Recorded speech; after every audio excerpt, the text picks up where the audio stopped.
Welcome to Talking Pictures. I appreciate your time, and this is a real kind of interesting way of doing interviews. Because usually, when I do interviews, I'm in the same room, but it can get cozy. Yes, absolutely. No, thank you very much. Thank you. Well, I want to get right into it because Streetlight Harmonies is one of those documentaries that you can't stop talking about because every page of this documentary is a memory. And I'm a child of the 50s, and 60s, and the music just brings me right back to those moments. So thank you. Oh, absolutely. No, thank you. And that was really the idea. I think was to have to bring that music to life. It's such great music, and it's so uplifting. It definitely reminds you of a different time and a different era, and that was one of our goals, was just to bring that music to life. And you highlight such great groups. I mean, the Crystals, and which He Kissed Me is like an iconic song. I mean, it's used in a lot of movies. What was it like for you to meet some of these heroes of doo-wop? Oh, it was fantastic. It was, we initially had a pretty tough time running people down. We had a really hard time finding particularly some of the older ones.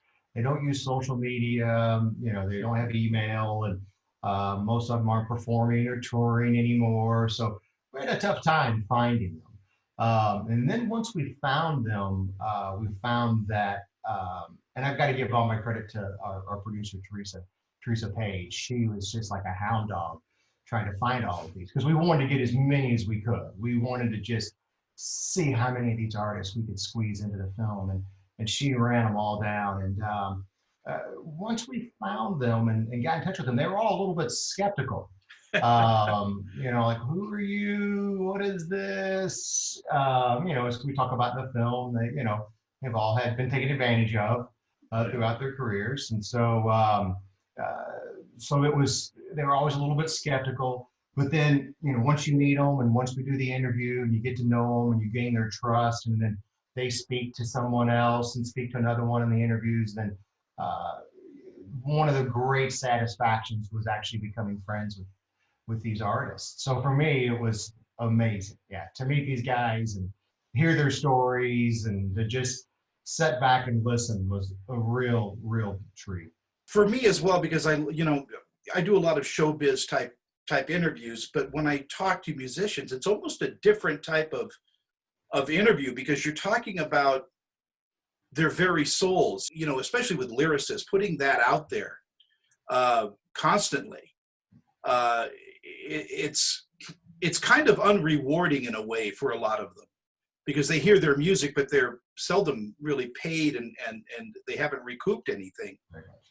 Very, very much. And I think there's something about, musicians. I think, music is just one of those things where, it goes straight to the heart.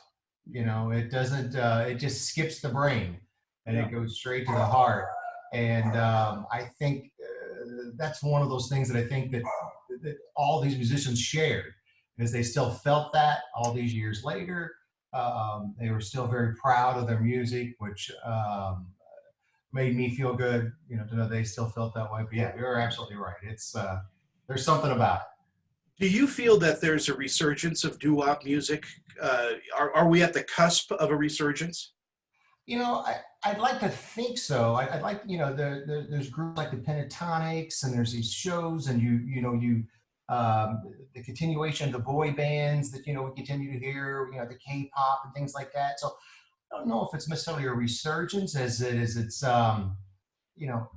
it's just still prevalent. And that's kind of, I think, one of the things we wanted to try to talk about in the doc, is that it's kind of always there. Now, this particular music may come back in films, it may come back in commercials, which is actually something that we did with the film. We were very conscious of. We wanted to make sure that the songs that we picked were songs that maybe you thought you knew, or songs that you've heard somewhere that were just kind of floating out there in the ether, but you weren't really sure where, but you already knew them somehow, and now you paid a little more attention to that song, or you gave that song a little bit more respect, a little bit more credibility. I have friends like Alice Cooper and Motley Crue, Tommy Lee. They use those rhythms in their music. I mean, they borrow heavily from the 50s and 60s. Absolutely, absolutely. I mean, it's one of those things where I think that we're there's nothing original. Everybody is borrowing from somebody, and these doo-wop guys, they were borrowing quite a bit from gospel, and really early R&B, and so which I think is what one of those things where I think it's why music is so ingrained in our souls, is that it's always there. It's something that actually never goes away. I once heard music is memory. Just that simple. That's a lovely sentiment. Yeah, music is memory. That's a great sentiment. Now, you spent a lot of time with Brian Wilson recently on another documentary. Yes. About the Beach Boys and about his genius. I mean, literally, wow. Just to spend any time with Brian Wilson would be a classroom, a master class in lyrics. Yeah, no, Brian's next level. There's no doubt about it. The Brian Wilson doc is called Brian Wilson Long Promised Road, and hopefully will be out sometime by the end of the year. We were supposed to premiere last week at the Tribeca Film Festival. That project came out of interviewing Brian for Streetlight Harmonies. We got to know Brian's management and became friends with them and proposed a documentary on Brian based on what we've done for Streetlight Harmonies. But yeah, I think Brian, he just, his connection to his emotions is, I don't know, I think it's unparalleled. He can connect to a sight, he can connect to a memory. That's next level, I think. And I think that's part of his genius. Yeah, and it is part of, he's a very charming individual. I had the opportunity of meeting him once, and just an incredibly funny, self-deprecating human being. And he talked lovingly about those days, and in hearing, like, he gets into an elevator and he gets a little miffed because, they're playing Beach Boys music in an elevator, and he says that should always be on the beach. We should always hear that near POP or something. Yes. But getting back to Streetlight Harmonies, though, do you have a favorite moment in the film? Is there a revelation that you love in this movie? A favorite moment. That's a great question. As far as a favorite moment, I really love the ending. I'm very proud of the ending. Just the vibe that was created between Straight No Chaser, these young vocal harmony groups, and Charlie Thomas, the Drifter, Vito Pacone of the Elegants, and then Lala Brooks, the Crystals, all singing Stand By Me, and they're in the room together and they're telling stories. That's probably my favorite moment.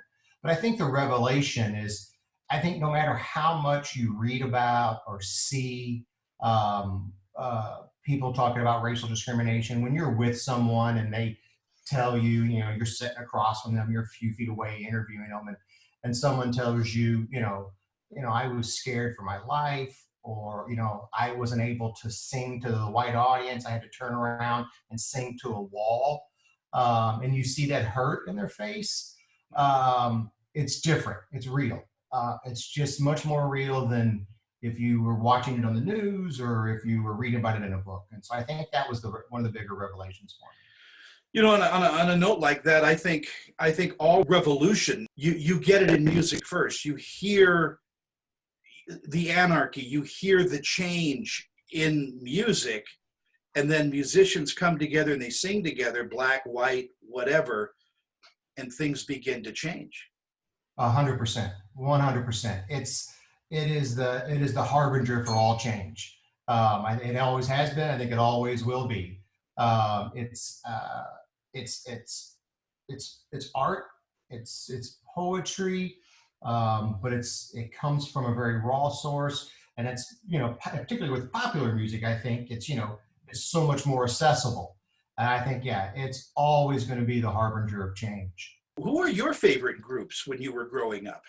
I grew up, in a time, I was very fortunate where we didn't have Disney radio, we didn't have, iPods and all that. So you were forced to listen to your parents' music. And that's how I came to love this music. And I loved, growing up as a teenager, I loved American Graffiti and Stand By Me, those films that had, American Hot Wax. Yes, yes, absolutely. They just would feature these songs. And so I loved the Drifters growing up as a kid. I loved the Crystals, the Supremes. But my favorite doo-wop song is the song that opens the film, which is "Come Go With Me" by the Del Vikings. Again, iconic. I one time had the privilege of talking with the comedian Robert Klein, who's a street singer. Oh, is that right? He came up singing 4-part harmony in the streets of New York. And he said there was never a better musical education when you get your buddies together and sing under a streetlight. Exactly where that title comes from. Oh, fantastic. I didn't know that about Robert. That's fantastic. Yeah. Anyway, Brent, it's an honor and a pleasure to talk to you. I want to talk to you when the Brian Wilson is released, the documentary on Brian Wilson. Absolutely. It'd be our pleasure. It'd be our pleasure. And thank you so much for having me on and for helping us with getting the word out about these amazing artists. Yeah, it's available on Amazon Prime. Make it a dance party. My gosh. I like that. That's it. Brent, thank you so much. Thank you, Tony. Appreciate it.